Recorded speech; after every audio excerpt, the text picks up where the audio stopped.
So this is one of those scenarios that we've heard about before, where it's like, hey, if you skip WandaVision, going into Doctor Strange, Multiverse of Madness, we'll be able to catch you up on it, but there will be some recommended viewing. Like, you should probably watch it. If you don't, we'll do our best to explain everything to you, but you might get a little lost. That's sort of what Kevin Feige confirmed. He said there was a lot of talks between Sam Raimi and the people of WandaVision and himself trying to figure out how does everything carry over, because Wanda is a huge factor in Multiverse of Madness, but also you have to do what the MCU has sort of succeeded at doing, where if you missed a few films, if you jump back in, you're sort of all caught up. Now, to me, that's an interesting one, because, like, Wanda's had so little screen time in the movies. So if you go from, let's say, Endgame to Doctor Strange, and you don't watch WandaVision, I feel like you're going to miss a whole character arc, right? Like, you're missing a lot of story. Like, I find that has got to be incredibly difficult, even for Sam Raimi, who's very talented. Like, that's got to be a task. Yeah, but at this point, I think, like, if you're not following it completely, then you either don't care, or that kind of thing. And you can get the recap from Disney Plus. Yeah. yeah. Because all they recommend on Disney Plus is Age of Ultron. Literally every episode after WandaVision is Age of Ultron. Yup. Yeah. So it's like, you haven't got to watch Civil War, you haven't got to watch anything else. It's like, just watch this bit and then you're good to go. I mean, I feel like every MCU film now, you know how they have, like, the trailers and little things that play? And you know how Pixar specifically always does a short film before their Pixar film? Marvel Studios just needs to do a 3 to 5 minute previously in the MCU that explains the current film, because we're getting so deep into this that even people that, like, watch it, like, we watch it, obviously, we know what's happening. Sometimes I sit here and I struggle to remember what happened in something like 5 years ago. I'm like, did that maybe? I don't know if I'm, like, remembering it wrong. It's like so many moving pieces, and I think it's only going to get a little more complex.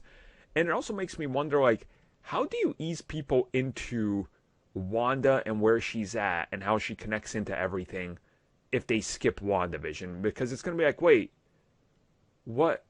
Like, how did she get so powerful? Why is she in this? Like, there's going to have to be at least some sort of exposition-y bit, right? Like, you have to plot dump Wanda and what happened. Well, I mean, they didn't do that with anything else so far. Huh. I know what they mean. It's different that because it's a 9-episode TV series, so it's slightly different. But I don't know if you do.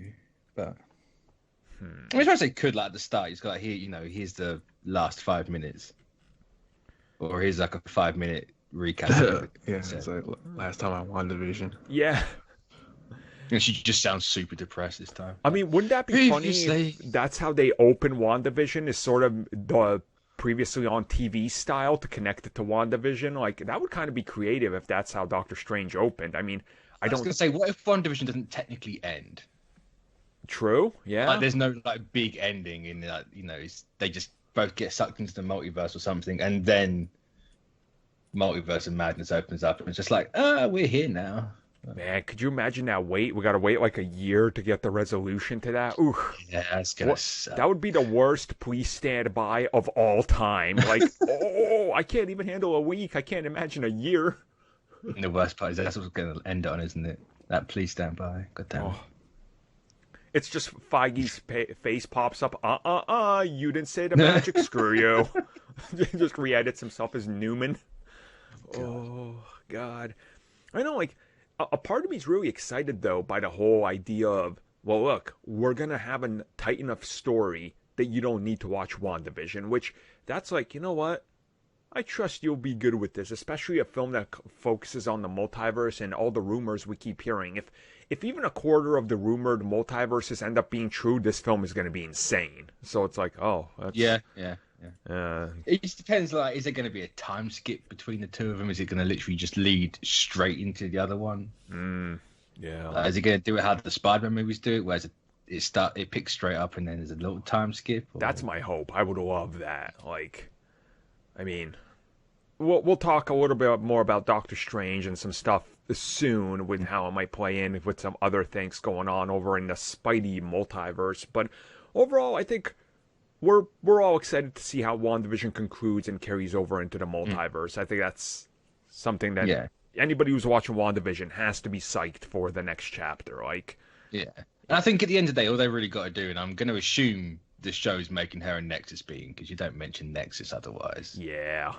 You just kind of recap people on that at the start, and then just go, boom. I mean, yeah. Or at least you explain what she actually is proper, and then you go into the movie. Exactly. That would work. Well, we'll find out soon enough, and we'll find out how Wanda leaves off very soon. So stay tuned.